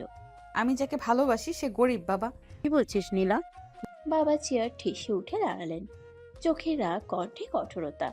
মেয়ের কথায় মাথায় আগুন ধরে গেল। এসব আবেগী কথাই বাড়িতে চলবে না। ভেবে দেখ, তোর ভবিষ্যৎ নিয়ে আমি কোনো ঝুঁকি নেব না। নীলা কিছু বলল না, শুধু চোখ নামিয়ে নিল। মনে মনে শুধু তার একটাই কথা ঘুরছে, ভালোবাসা কি শুধু বড়লোকের অধিকার? ডাইনিং টেবিলে নীরবতা নেমে এলো। ডাইনিং টেবিলের চারপাশে থমথমে নীরবতা, বাতাসটাও যেন ভারী হয়ে আছে। হঠাৎ নীলা শক্ত করে চামচ নামিয়ে রেখে মাথা তুলে বলল। বিয়ে করলে আমি ওকেই করব। ঘরের ভেতর যেন বজ্রপাত হলো। নীলার বাবা চোখ রাঙিয়ে বললেন। কিছুতেই না, আমার কথাই শেষ কথাই বাড়িতে। আমিও তোমার মেয়ে বাবা, আমিও আমার কথা এক চুলও নড়াবো না। নীলা, এভাবে কথা বলিস না, বাবার রাগ বাড়াস না। মা, আমি আমার জীবন নিয়ে কথা বলছি। ভালোবাসা কি আমার অধিকার না? ভালোবাসা দিয়ে সংসার চলে না, টাকা লাগে, অবস্থান লাগে, সম্মান লাগে। সম্মান মানুষে হয় বাবা, টাকায় না। আমি যাকে ভালোবাসি সে সৎ, সে ভালো মানুষ, এটাই আমার কাছে সবচেয়ে বড় সম্পদ। একদম এসব আবেগিকতা শুনবো না। এই বিয়ে আমি মেনে নেব না। তাহলে জেনে রাখো বাবা, এই সিদ্ধান্ত থেকে আমি এক পাও পিছাবো না। মা অসহায় চোখে কখনো নীলার দিকে কখনো বাবার দিকে তাকালেন। তোমরা দুজনেই থামো প্লিজ। কিন্তু তখন আর থামার জায়গা নেই। একদিকে বাবার সামাজিক অহংকার, আরেকদিকে মেয়ের ভালোবাসার জেদ। ঘরের ভেতর যুদ্ধ লেগে গেছে, রক্তের সম্পর্ক আর হৃদয়ের টানের যুদ্ধ। নীলা মনে মনে একটাই কথা বলছে, এই লড়াই সে হারবে না। বিকেল গড়িয়ে সন্ধ্যা নামছে। ঘরের ভেতর এখনো সেই ঝগড়ার রেশ রয়ে গেছে। নীলা নিজের রুমে বসে আছে, চোখ লাল, বুকের ভেতর আগুন জমে আছে। হঠাৎ দরজার সামনে বাবার কণ্ঠ শোনা গেল। নীলা শোন, সন্ধ্যায় ছেলে আসবে দেখতে, রেডি হয়ে থেকো। কি বলছো বাবা? কিছুতেই না, আমি অব্রকে ভালোবাসি। এ বাড়িতে সব ভালোবাসার নাটক চলবে না, আজই সব শেষ হবে। আমি বলেছি না আমি ওই ছেলেকে বিয়ে করব না। বেশি বাড়াবাড়ি করো না, আজই তোমার বিয়ে দিয়ে দিব আমি। নীলার বুকের ভেতর যেন কিছু ভেঙে গেল। সে এক পা এগিয়ে এসে বাবার দিকে তাকিয়ে শক্ত কণ্ঠে বলল, জোর করে বিয়ে দিতে পারবে না বাবা। এই যুগে দাঁড়িয়ে আমার জীবন নিয়ে এমন সিদ্ধান্ত নেওয়ার অধিকার তোমার নেই। নীলা থাম, বাবার সাথে এভাবে কথা বলিস না। মা, আমি অন্যায় কিছু চাইছি না, আমি শুধু আমার ভালোবাসাকে চাইছি। এই ভালোবাসা আমার কাছে মূল্যহীন, আমি যা করছি তাই হবে। না বাবা, এই বিয়েতে আমি রাজি হব না। জীবনটা আমার, সিদ্ধান্তটাও আমার। ঘরের ভেতর আবার সেই ভয়ঙ্কর নীরবতা নেমে এলো। মা অসহায়, বাবার আগে ফুঁসছেন, আর নীলা নিজের ভালোবাসার জন্য একা দাঁড়িয়ে আছে শক্ত হয়ে। বাবা রুম ছেড়ে বেরিয়ে যেতেই নীলা দরজাটা ভেতর থেকে আটকে দিল। বুক ধরফর করছে, হাত কাঁপছে, চোখে জল জমে উঠেছে। আর এক মুহূর্তও দেরি না করে সে ফোনটা তুলে নিল। ডায়ালে ভেসে উঠল অভ্রের নাম। হ্যালো নীলা, কি হয়েছে? কণ্ঠটা কাঁপছে কেন? অব্র, বাবা জোর করে আমার বিয়ে দিতে চাচ্ছে। আজই ছেলে আসবে দেখতে। কি বলছো? আজই? আমি তোমাকে ছাড়া বাঁচবো না অব্র। আমি কাউকে বিয়ে করব না, কাউকেই না। নীলা, তোমার বাবা তো আমাকে কোনোদিনই মানবে না। আমি গরিব, আমার কিছুই নেই। তাতে আমার কিছু যায় আসে না। আমি বড়লোকের জীবন চাই না, আমি শুধু তোমাকে চাই। আমি পালিয়ে যাব তোমার সাথে। নীলা, ভেবে বলছো তো? তুমি কি সত্যি আমার সাথে থাকতে পারবে? আমার কষ্ট, আমার অনিশ্চিত জীবন সব সহ্য করতে পারবে? পারবো, শুধু তুমি থাকলেই হবে। তোমার পাশে থাকলে সব কষ্ট সহজ হয়ে যাবে। তুমি জানো না নীলা, এই কথাগুলো শুনে আমি কতটা শক্তি পাচ্ছি। তাহলে কথা দাও, আমাকে ছেড়ে যাবে না। কথা দিচ্ছি, তোমার হাত ছেড়ে আমি কখনো যাব না। ঘরের ভেতর নীরবতা, দরজার ওপাশে সমাজ, পরিবার, বাধা, আর দরজার ভেতরে শুধু একটাই সিদ্ধান্ত, ভালোবাসার জন্য সব ছেড়ে দেওয়ার সাহস। নীলা ফোনটা বুকে চেপে ধরে দাঁড়িয়ে থাকে, চোখে জল, কিন্তু মুখে ভয় নেই। অন্যদিকে মেসেজ ছোট ঘরে অব্র ফোন নামিয়ে ধীরে জানালার কাছে গিয়ে দাঁড়ালো। রাতের অন্ধকারে চোখ স্থির, মুখে অচেনা দৃঢ়তা। খেলা তো এবার শুরু হবে সোনা, দেখতে থাকো কি হয়। তার চোখে আর সেই সহজ হালকা হাসি ছেলেটা নেই, আছে দায়িত্ব, জেদ আর ভয়ঙ্কর রহস্য। অব্র চেয়ারে বসে গভীর শ্বাস নিল। আমি গরিব হতে পারি, কিন্তু দুর্বল নই। এবার আমার অধিকার আমি আদায় করে নিব। সে ফোন তুলে কয়েকটা নাম স্ক্রলে দেখে থামলো, একটু ভেবে ফোনটা নামিয়ে রাখলো আবার। এই লড়াইয়ে তাড়াহুড়ো নয়, সময়, বুদ্ধি আর ধৈর্য লাগবে। অন্যদিকে নীলা নিজের রুমে বসে জানালার পর্দা সরিয়ে বাইরে তাকায়, চোখে জল, কিন্তু ভয় নেই। অব্র যদি বলে শুরু হবে, তাহলে কিছু একটা হবেই। রাতের শহর নিঃশব্দ, রাস্তার বাতিগুলো একটার পর একটা পেছনে পড়ে যাচ্ছে। নীলার হাত শক্ত করে ধরে অব্র এগিয়ে চলেছে। নীলার বুক ধরফর করছে, কিন্তু চোখে ভয় নেই, আছে অদ্ভুত এক শান্ত দৃঢ়তা। একটা ছোট্ট কাজে অফিসের সামনে এসে তারা থামে। ভেতরে হালকা আলো জ্বলছে। অভ্র একবার নীলার দিকে তাকায়। নীলা, এখনো সময় আছে, পরে কোনো আফসোস হবে না তো? নীলা অভ্রর হাতটা আরো শক্ত করে ধরে, যেন এই হাতটাই তার ভরসার জায়গা। নীলা চোখে চোখ রেখে ধীরে বলে, তুমি পাশে থাকলে কোনো আফসোস হবে না। আমি সব জেনে সব বুঝে এসেছি। তাহলে চলো, আজ থেকে তোমার সব দায়িত্ব আমার। ওরা ভেতরে ঢুকে। ছোট ঘর, টেবিলের উপরে কাগজপত্র। কাজী সাহেব চশমা ঠিক করে তাকান। তোমরা কি স্বেচ্ছায় এই বিয়েতে সম্মত? হ্যাঁ। আমিও। পাশে দাঁড়িয়ে তাদের দুজন বন্ধু আর বান্ধবী, চোখে বিস্ময়, মুখে মিশ্র অনুভূতি। কেউ নীরবে হাসছে, কেউ চোখ মুছছে। তোরা সত্যি বিয়ে করে ফেলবি, কিন্তু জানিস সাহসের জন্যই তো ভালোবাসা টিকে থাকে। ভয় পাস না, আজ থেকে তুই একা না। কাগজে সই হয়, কলমের আঁচড়ে দুটো নাম পাশাপাশি বসে যায় একসাথে, চিরদিনের জন্য। আজ থেকে তোমরা স্বামী স্ত্রী। নীলা চোখ বন্ধ করে একবার দীর্ঘ শ্বাস নেয়। মনে হয় বুকের ভিতরে সব ভয় একসাথে বের হয়ে গেল। অব্র, আমি আছি। কাজী অফিসের ভেতর তখনও নীরবতা। সই শেষ, দোয়া শেষ। নীলা আর অভ্র পাশাপাশি দাঁড়িয়ে হাত ধরা, চোখে একে অপরের ভরসা। হঠাৎ বাইরে গাড়ির ব্রেকের বিকট শব্দ, তারপর একসাথে অনেক মানুষের পায়ের শব্দ। দরজা ধাক্কা দিয়ে খুলে গেল। নীলার বাবা লোকজন নিয়ে ভেতরে ঢুকে পড়লেন। চোখ লাল, মুখ শক্ত। চারপাশ একবার তাকিয়ে তার চোখ গিয়ে আটকে গেল টেবিলের কাগজের সই। কাজীর সামনে বসা নীলা, অভ্র। এইসব কি হচ্ছে? নীলা চমকে উঠল, কিন্তু অভ্রর হাত ছেড়ে দিল না। বাবা কাঁপতে কাঁপতে সামনে এসে অভ্রর দিকে আঙ্গুল তুলে বললেন, এই ছেলেটাকে পুলিশে দেব? আমার মেয়েকে ভুলিয়ে ভালিয়ে বিয়ে করেছে। লোকজন ফিসফিস করতে লাগলো। বন্ধু বান্ধবীরা থমকে গেল। নীলা এক পা এগিয়ে এসে শক্ত গলায় বলল, না বাবা, কিছুই করবে না। তুই থাম, এই ছেলেটা তোর জীবন ধ্বংস করেছে। কেউ আমার জীবন ধ্বংস করেনি, আমি নিজের ইচ্ছায় বিয়ে করেছি। আমার সম্মতি ছাড়া আমার ইজ্জত মাটিতে মিশিয়ে।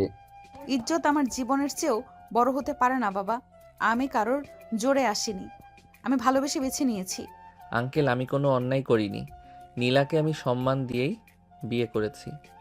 চুপ, তুই কথা বলবি না। রাগারাগি করো, আমাকে যা বলার বলো, কিন্তু ওকে কিছু বলবে না, ও আমার স্বামী। ঘরের ভেতর হঠাৎ নিস্তব্ধতা নেমে এলো।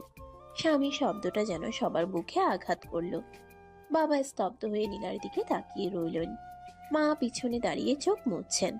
নীলা ধীরে বলল, আচ্ছা, যা হওয়ার হয়ে গেছে বাবা, এখন শুধু রাগ আর অভিমান আছে, কিন্তু অন্যায় কিছু হয়নি। বাবা কিছুক্ষণ কিছু বললেন না, শুধু কঠিন চোখে তাকিয়ে রইলেন মেয়ের দিকে, আর সেই ছেলের দিকে যে তার মেয়ের জীবনের সবচেয়ে বড় সিদ্ধান্তের অংশ হয়ে গেছে। এই কাজী অফিসে আজ শুধু বিয়ে হয়নি, একটা পরিবারের অহংকার আর একটা মেয়ের ভালোবাসার মুখোমুখি দাঁড়ানো শুরু হলো। কাজী অফিসের ভেতর বাতাসটা ভারী হয়ে আছে। বাইরের লোকজনের ফিসফাস, ভেতরে চাপা উত্তেজনা। নীলার মা চোখ ভেজা অবস্থায় এগিয়ে এসে নীলার হাত ধরলেন। তুই এমনটা করলি কেন মা? একবারও ভাবলি না আমাদের কথা? আমার কিছু করার ছিল না মা, তোমরা কেউ আমাকে বোঝোনি। আমি কতবার বলেছি আমি কাউকে ভালোবাসি। কিন্তু এভাবে পালিয়ে বিয়ে সমাজে আমরা মুখ দেখাবো কিভাবে? সমাজ আমার জীবনটা বাঁচাবে না মা, আমি বাঁচতে চেয়েছি, তাই এই সিদ্ধান্ত। তাই বলে গরিব ছোটলোক ছেলেকে বিয়ে করবি? আমার সম্মান, আমার অবস্থান সব শেষ করে দিলি। অব্র কিছু বলতে গিয়েও থেমে গেল, কিন্তু নীলা এক মুহূর্ত চুপ থাকলো না। বাবা, সাবধানে কথা বলো, ও আর শুধু একটা ছেলে না, ও আমার স্বামী। ঘরের ভেতর হঠাৎ তীব্র নীরবতা। স্বামী শব্দটা যেন আগুনের মতো ছড়িয়ে পড়ল। বাবার আগে কাঁপতে কাঁপতে বললেন, এই সম্পর্ক আমি মানি না, আজও না, কোনোদিনও না। মানো আর না মানো বাবা, আমার জীবনের সিদ্ধান্ত বদলাবে না। তুই আজ আমার সব শেষ করে দিলি। একটা গরিব ছেলের জন্য নিজের বাবা মাকেই ছাড়লি। আমি কাউকে ছাড়িনি বাবা, আমি শুধু ভালোবাসাকে আঁকড়ে ধরেছি। থামো তোমরা দুজনে, এভাবে ঝগড়া করলে কিছুই ঠিক হবে না। কিন্তু তখন আর থামার জায়গা নেই। বাবা আর মেয়ের মধ্যে জমে থাকা অহংকার আর অভিমানের বিস্ফোরণ শুরু হয়ে গেছে। নীলা অভ্রর হাত শক্ত করে ধরল। অভ্র নিচু স্বরে বলল, ভয় পেও না, আমি আছি। এই কাজী অফিসে শুধু বিয়ে নয়, আজ এক পরিবারের ভাঙনের শব্দও স্পষ্ট হয়ে উঠল। ভালোবাসা জিতেছে ঠিকই, কিন্তু তার মূল্য দিতে হচ্ছে আগুনের ভেতর দিয়ে হেঁটে। কাজী অফিসের ভেতরে তখন টানটা নীরবতা, সবাই শ্বাসের শব্দ পর্যন্ত শোনা যাচ্ছে। নীলার মা ধীরে ধীরে নীলার বাবার দিকে এগিয়ে এলেন, গলায় অনুরোধ, চোখে অসহায়তা। শুনুন, যা হবার হয়ে গেছে, এখন আর জেদ করে লাভ কি? মেয়েটাকে মেনে নিন। কিছুতেই না, কিছুতেই না বলছি। কেন এমন করছেন? ও তো আপনারই মেয়ে। জানো কেন? আমার আদরের বোন ঠিক এই কাজটাই করছিল। তখন আমার বাবা তাকে বাড়ি থেকে বের করে দিয়েছিল, এক ফোঁটাও মায়া দেখায়নি। তিনি এক মুহূর্ত থামলেন, তারপর আরো কঠোর গলায় বললেন, আমি তো সেই রক্তেরই মানুষ, আমি কিছুতেই এটা মানবো না। এই কথাগুলো শুনে নীলার বুকের ভেতর যেন সব ভেঙে চুরমার হয়ে গেল। বাবা, কিন্তু বাবার চোখে কোনো নরম ভাব নেই, শুধু পুরনো ক্ষত, অহংকার আর সমাজের ভয়। এই মুহূর্তে অভ্র এতক্ষণ চুপচাপ ছিল, কিন্তু কথাগুলো তার বুকের ভেতর আগুন জ্বালিয়ে দিল। অভ্রর চোখে মুহূর্তেই আগুন জ্বলে উঠল। তার চোয়াল শক্ত, হাত মুঠো হয়ে গেল। অভ্র ধীরে কিন্তু ভয়ঙ্কর শান্ত গলায় বলল, আঙ্কেল, একটা ভুলের শাস্তি কি প্রজন্মের পর প্রজন্ম বয়ে বেড়াতে হয়?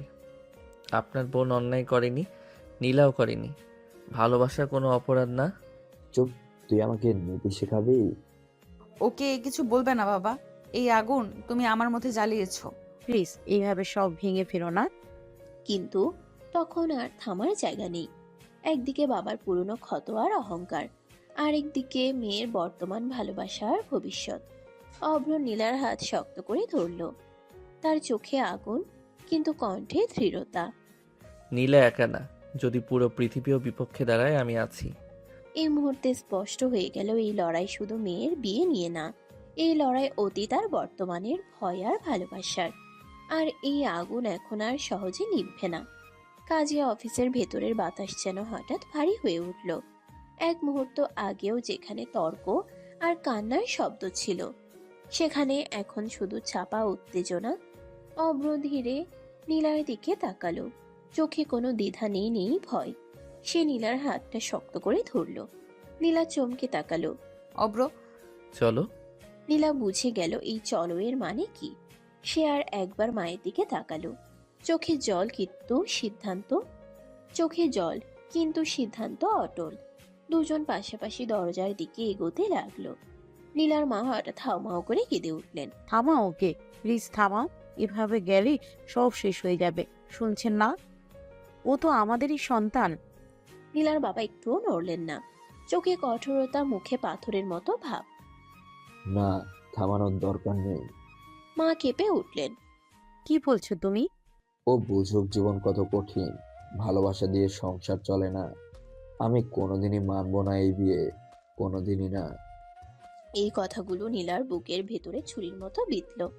সে দাঁড়িয়ে পড়ল, ঘুরে বাবার দিকে তাকালো। বাবা একবারও ভাবলে না আমি কি চাই? দেরি হয়ে গেছে মা। এই মুহূর্তে অব্র থেমে গেল। সে ধীরে ঘুরে দাঁড়ালো। তার চোখে তখন আগুন, কণ্ঠ শান্ত কিন্তু ভেতরেই ঝড়। আঙ্কেল, আপনি আমাকে গরিব বলেন, ছোট লোক বলেন, কিন্তু একটা কথা মনে রাখবেন, আপনার এই অহংকার খুব তাড়াতাড়ি গুড়িয়ে পড়বে। ঘরে থাকা সবাই শিউরে উঠল। এই ছেলের কথাই এমন ধার হবে কেউ বুঝতে পারেনি। আপনি আজ যেটাকে শক্ত ভাবছেন, সেটাই একদিন আপনাকে একা করে দেবে। হুমকি দিচ্ছিস? না, আমি ভবিষ্যৎ বলছি। তারপর সে আবার নীলার হাত ধরল, এবার আরো শক্ত করে। চলো নীলা। নীলা আর কিছু বলল না, চোখের জল মুছেও না, শুধু বাবার দিকে একবার তাকালো, ভালোবাসা আর অভিমান মিশিয়ে। তারপর সে অভ্রর পাশে দাঁড়িয়ে দরজার বাইরে পা বাড়ালো। মা ভেঙে পড়ে চেয়ারে বসে পড়লেন। কান্নার শব্দে ঘর ভরে গেল। আর নীলার বাবা চুপচাপ দাঁড়িয়ে রইলেন, নিজের অহংকার আঁকড়ে ধরে। দরজা বন্ধ হয়ে গেল। আর সেই শব্দের সাথে সাথে শুরু হয়ে গেল এক নতুন যুদ্ধ। ভালোবাসা বনাম অহংকার, যার শেষ এখনো কেউ জানে না। সন্ধ্যার আলো নেমে এসেছে। শহরের এক কোনায় পুরনো কিন্তু পরিচ্ছন্ন একটা দোতলা বাড়ির সামনে এসে থামলো অভ্র। হাতে একটা ছোট্ট ব্যাগ, আর পাশে নীলা, চোখে ক্লান্তি তবু মুখে অদ্ভুত শান্তি। অভ্র তালা খুলে দরজাটা ঠেলে দিল। ভেতরে ঢুকেই নীলা থমকে দাঁড়ালো। ছোট একটা রুম, এক পাশে পুরনো কাঠের খাট, তার উপর পরিষ্কার চাদর, এক কোণে টেবিল, দুটো চেয়ার, জানালার পাশে ছোট্ট একটা আলমারি। সবকিছু সাধারণ কিন্তু গোছানো। নীলা ধীরে ধীরে চারপাশ দেখল। তার চোখে জল এসে গেল। এটাই কি এখন আমাদের ঘর? হ্যাঁ, বন্ধুই ঠিক করে দিয়েছে। ভাড়া বাসা, ছোট কিন্তু আমাদের। নীলা চুপচাপ দাঁড়িয়ে রইল। হঠাৎ তার বুকটা মোচড় দিয়ে উঠল। আমার জন্য তোমাকে কত ঝামেলায় পড়তে হলো অব্র, বাড়ি পরিবার সব ছেড়ে। সে অভ্রর দিকে ঘুরল। কথাটা শেষ করতে পারল না, চোখ ভিজে উঠল। অভ্র এগিয়ে এসে নীলার হাত ধরল। কণ্ঠে কোনো অভিযোগ নেই, শুধু দৃঢ়তা। ঝামেলা বলছো কেন? আমি তো তোমাকে চেয়েছি, তুমি আমার সিদ্ধান্ত। কিন্তু ভবিষ্যৎটা আমি ভয় পাচ্ছি। অভ্র জানালার পাশে দাঁড়িয়ে বাইরে তাকালো। রাস্তার লাইটগুলো এক এক করে জ্বলে উঠছে। সে শান্ত গলায় বলল, ভয় পাওয়াটাই স্বাভাবিক, আমিও ভয় পাচ্ছি। কিন্তু জানো, ছোট একটা চাকরি জোগাড় করে নিলেই সব ধীরে ধীরে ঠিক হয়ে যাবে। আজ না হোক কাল। তুমি নিশ্চিত তো কিভাবে থাকো? কারণ আমার পাশে তুমি আছো, আর তোমাকে নিয়ে আমি হাঁটতে পারি না। নীলা আর নিজেকে সামলাতে পারল না। সে হঠাৎ অভ্রকে জড়িয়ে ধরল। আমি চেষ্টা করব অব্র, তোমার বোঝা হব না, একসাথে লড়বো। বোঝা না সোনা, তুমি আমার শক্তি। ঘরের ভেতর নীরবতা নেমে এলো। কোনো বিলাস নেই, কোনো বড় স্বপ্নের কথা নেই, শুধু দুজন মানুষ, একটু জায়গা আর একসাথে বাঁচার অদম্য ইচ্ছা। জানালার বাইরে বাতাস বইছে, ভেতরে নতুন জীবনের প্রথম রাত, অনিশ্চয়তায় ভরা, তবু ভালোবাসাই শক্ত। রাতটা আরো ঘন হয়ে এসেছে। ঘরের ভেতরে হালকা আলো জ্বলছে। নীলা জানালার পাশে দাঁড়িয়ে বাইরে তাকিয়েছিল। হঠাৎ দরজার শব্দে ফিরে তাকালো। অব্র হাতে 2 প্যাকেট খাবার নিয়ে ঢুকলো। মুখে হালকা ক্লান্তি, তবু চোখে যত্নের ছাপ। বাইরে খুব ভালো কিছু পাইনি, এই পাশের দোকান থেকে ভাত আর সবজি এনেছি, একটু কষ্ট করে এসবই খাও সোনা। আমার তো তোমার বাবার মতো সামর্থ্য নাই। কথাগুলো বলেই সে একটু থমকে গেল। মনে হলো নিজের কথাতেই কোথাও আঘাত পেয়েছে। নীলা ধীরে এগিয়ে এলো। চোখে কোনো অভিযোগ নেই, বরং নরম ভালোবাসা। এই কথা আর বলবে না। তুমি ভালোবেসে যা খাওয়াবে আমি তাই খাবো। সত্যি কোনো আফসোস নেই তো? একটুও না। ভালোবাসলে ডাল ভাতেই রাজকীয় লাগে। অব্র মুচকি হাসলো। টেবিলের উপর খাবারগুলো খুলে সাজালো। 2টো প্লেট, 2টো চামচ, সবই সাধারণ। দুজন পাশাপাশি বসে খেতে শুরু করলো। কিছুক্ষণ কোনো কথা নেই, শুধু চামচের হালকা শব্দ। হঠাৎ অভ্র বলল, লবণ একটু কম হয়ে গেছে মনে হয়। না, ঠিকই আছে। আজ সব কিছু স্বাদ আলাদা লাগছে। অভ্র তাকিয়ে দেখল নীলা মন দিয়ে খাচ্ছে। তার মুখে এক ধরনের শান্তি। ভয় লাগে না তোমার এত কিছু ছেড়ে এসে? আগে লাগতো, এখন আর লাগে না, কারণ আমি একা না। অভ্র চুপ করে রইল। গলার ভিতর কেমন যেন আটকে এলো। খাবার শেষ করে নীলা নিজেই প্লেটগুলো গুছিয়ে নিল। অভ্র থামাতে চাইলে সে বলল, আজ থেকে সব একসাথে, কষ্ট ও দায়িত্ব। রাত অনেকটা গভীর। আকাশে আধখানা চাঁদ, বাতাসে হালকা শীতলতা। নীলা বারান্দার রেলিং ধরে দাঁড়িয়ে আছে। চুলগুলো এলোমেলো হয়ে কাঁধে ছড়িয়ে পড়েছে। চোখে দূরের অজানা চিন্তা। পেছন থেকে ধীর পায়ে অভ্র এগিয়ে এসে নীলাকে জড়িয়ে ধরল। বুকের সাথে বুক লেগে গেল। কি শোনা, কষ্ট হচ্ছে? নীলা একটু চমকে ওঠে, তারপর নিজেকে ছেড়ে দিল তার বুকে। এটাই এখন তার সবচেয়ে ভরসার জায়গা। তোমার কাছে থাকলে কোনো কষ্টই কষ্ট লাগে না। অভ্র চোখ বন্ধ করে নীলার গলায় মুখ ডুবিয়ে দিল। ভালোবাসার ছোঁয়ায় এক মুহূর্ত থেমে রইল সে। তারপর খুব আলতো করে গালে গলায় আদরের ছোঁয়া। নীলা হালকা কেঁপে উঠল। অজান্তেই অভ্রর চুল খামচে ধরল। শ্বাসটা একটু ভারী হয়ে এলো। অব্র, অভ্র ধীরে নীলাকে নিজের দিকে ঘুরিয়ে নিল। চোখে চোখ, কথার দরকার হলো না। অভ্র খুব আস্তে করে নীলার ঠোঁটে ঠোঁট ছুঁয়ে দিল। ভালোবাসায় নিঃশব্দ স্বীকারোক্তি। নীলা চোখ বন্ধ করে সেই মুহূর্তে নিজেকে সঁপে দিল। ভয়ের বদলে ভরসা, অনিশ্চয়তার বদলে আপনজনের উষ্ণতা। অভ্র নীলাকে কোলে তুলে নিল। নীলা অবাক হলেও হাত দুটো শক্ত করে তার গলা জড়িয়ে ধরল। ভয় পাচ্ছ? না, তোমার উপর ভরসা আছে। অভ্র তাকে খুব যত্ন করে বিছানায় বসিয়ে দিল। দুজন পাশাপাশি বসে রইল কিছুক্ষণ। কোনো তাড়া নেই, কোনো শব্দ নেই, শুধু দুটো হৃদয়ের একসাথে ধুকপুক। অভ্র নীলার কপালে আলতো করে চুমু দিয়ে বলল, এই ছোট ঘরটা, এই জীবনটা, সবটুকু আমি তোমাকে দিয়ে সাজাতে চাই। আমি তো আগেই নিজের সবটা তোমাকে দিয়ে দিয়েছি। ঘরের ভেতর আলোটা হালকা, পর্দা দুলছে হালকা বাতাসে। অভ্র ধীরে নীলার দিকে ঝুঁকে এলো। কোনো তাড়া নেই, কোনো জোর নেই, শুধু অদ্ভুত এক টান। অভ্র আলতো করে নীলার ঠোঁটে ঠোঁট ডুবিয়ে দিল। ভালোবাসার কিস। নীলা প্রথমে একটু থমকে গেল, তারপর ধীরে চোখ বন্ধ করে সাড়া দিল। অভ্র ফিসফিস করে বলল, এভাবে তাকিও না সোনা, বুকটা কেমন করে ওঠে। তুমি না বললেই এমন কথা। অভ্র হালকা হেসে নীলার কপালে, তারপর গালের পাশে আদরে ছোঁয়া দিল। গলায় মুখ ডুবিয়ে খুব যত্নে তাকে কাছে টেনে নিল। জানো সারাদিন কত চাপ ছিল, কিন্তু তোমাকে কাছে পেলেই সব উধাও হয়ে যায়। অব্র নীলার হাত দুটো নিজের মুঠোয় নিল, চোখে গভীরতা, কণ্ঠে দৃঢ়তা। আমি তোমাকে শুধু ভালোবাসতে চাই না নীলা, আমি দায়িত্ব নিতে চাই তোমার হাসি, কষ্ট, ভয় সব কিছুর। এই কথাটা তো শুনতে চেয়েছিলাম। অভ্র নীলার কপালে দীর্ঘ চুমু দিয়ে তাকে বুকে টেনে নিল।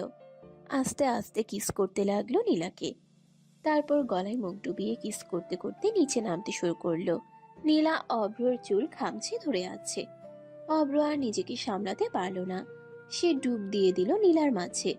রাত ধীরে ধীরে আরো গভীর হলো, কিন্তু সেই ঘরের ভেতর ভালোবাসার আলো জ্বলতেই থাকলো। রাত অনেক গভীর, ঘরের বাতিটা নিভে আছে, শুধু জানালার ফাঁক দিয়ে চাঁদের আলো ঢুকে পড়েছে।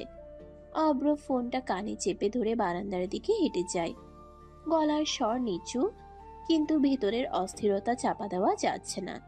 ও যখন জানবে আমি শুধু ওনাকে বোঝানোর জন্য ওকে ব্যবহার করেছি, তখন কি আমাকে ক্ষমা করবে রাহাত? তুই চাইলে অন্যভাবে লড়তে পারতি অভ্র। এভাবে সত্য জানলে মানুষটা ভেঙে পড়বে, ভীষণ কষ্ট পাবে সে। অভ্র চোখ শক্ত করে বন্ধ করে নেয়, কণ্ঠে জমে থাকা আগুন বেরিয়ে আসে। কষ্ট না দিলে ওরা বোঝে না রাহাত, বোঝানোই আসল। গরিবরাও মানুষ, এই কথাটা ওদের মাথায় ঢোকাতে হবে। কিন্তু নীলার কথা ভেবেছিস? সে তো তোকে বিশ্বাস করে। অভ্র কিছু বলতে যাচ্ছিল, ঠিক সেই মুহূর্তে পেছন থেকে নরম কিন্তু কাপা একটা কণ্ঠ ভেসে আসে। কার সাথে কথা বলছো এত রাতে? অভ্র চমকে উঠে ঘুরে দাঁড়ায়, ফোনটা এখনো হাতে। নীলা ধীরে ধীরে এগিয়ে আসে, চোখে প্রশ্ন, কণ্ঠে অজানা ভয়। কাকে কষ্ট দিতে চাও অব্র? তুমি কি বলছিলে এসব? অভ্র ফোনটা কেটে দেয়। এক মুহূর্ত নীরবতা, তারপর ধীরে নীলার দিকে তাকায়। এত রাতে ঘুম ভাঙলো কেন সোনা? তোমার কথাগুলো শুনে ঘুম ভেঙেছে। কাকে ব্যবহার করার কথা বলছিলে? ঘরের ভেতর হঠাৎ বাতাস ভারী হয়ে যায়। অভ্র এক পা এগিয়ে এসে নীলার হাত ধরতে চায়, নীলা হাতটা টেনে নেয়। সত্যি বলো অব্র, আমি কি সেই মানুষটা যাকে ব্যবহার করা হচ্ছে? অভ্রের চোখে এক ঝলক দ্বন্দ্ব, ভালোবাসা আর পরিকল্পনার মাঝখানে আটকে থাকা এক মানুষ। অভ্র ধীরে বলে, নীলা, সব সত্য এখন বলা যাবে না, কিন্তু বিশ্বাস করো আমি তোমাকে কষ্ট দিতে চাই না। সত্যি বলো অব্র, আমি কি সেই মানুষটা যাকে ব্যবহার করা হচ্ছে? যেখানে সত্য লুকানো থাকে সেখানে ভালোবাসাও নিরাপদ থাকে না অব্র। দুজন মুখোমুখি দাঁড়িয়ে থাকে। রাত আরো গভীর হয়, আর সেই গভীরতায় ভালোবাসার পাশে প্রথমবারের মতো একটা বড় প্রশ্নচিহ্ন দাঁড়িয়ে যায়। ঘরের ভেতর নীরবতা জমে আছে। চাঁদের আলোয় দুজনের মুখ স্পষ্ট, একজন দ্বিধায়, একজন ভরসার খোঁজে। অভ্র ধীরে ধীরে নীলার সামনে এসে দাঁড়ালো, কণ্ঠ নিচু কিন্তু কথাগুলো দৃঢ়। পৃথিবীতে যত সত্যি থাকুক নীলা, সবচেয়ে বড় সত্যি একটাই, আমি তোমাকে ভালোবাসি। নীলা চোখ তুলে তাকায়, চোখে জমে থাকা প্রশ্নগুলো কাঁপতে থাকে। অভ্র এক কদম কাছে এসে বলে, তুমি শুধু এতটুকু বিশ্বাস করো, বাকিটা আমি দেখব। তোমার সামনে কোনো ঝড় এলে আমি ঢাল হয়ে দাঁড়াবো। নীলার বুকের ভেতর জমে থাকা ভয়টা ভেঙে পড়ে। সে আর কিছু না বলে হঠাৎ অভ্রকে শক্ত করে জড়িয়ে ধরে। আমি তোমাকে বিশ্বাস করি অব্র, পুরোটা। অভ্র অবাক হয়ে নীলাকে জড়িয়ে ধরে আরো শক্ত করে, হাত বুলিয়ে দেয় তার চুলে। নীলা মাথা তুলে বলে, কিন্তু একটা কথা দাও, তুমি কখনো কষ্ট দিও না আমাকে, আমি ভাঙতে পারবো না। কষ্ট দিতে হয় সোনা, আমি তোমাকে আগলে রাখতে চাই আজীবন। নীলা অভ্রর বুকে মুখ লুকিয়ে রাখে। কিছুক্ষণ দুজনেই চুপ করে থাকে, কোনো প্রশ্ন নেই, কোনো উত্তরও নেই, শুধু বিশ্বাসের উষ্ণতা। সকালের আলো জানালা গলে ঘরে ঢুকেছে। রাতের নীরবতা ভেঙে নতুন দিনের শুরু। নীলা গোসল সেরে ফ্রেশ হয়ে আসে, চুল ভেজা, মুখে ঘুমু ঘুমু ভাব, তবু চোখে অদ্ভুত একটা প্রশান্তি।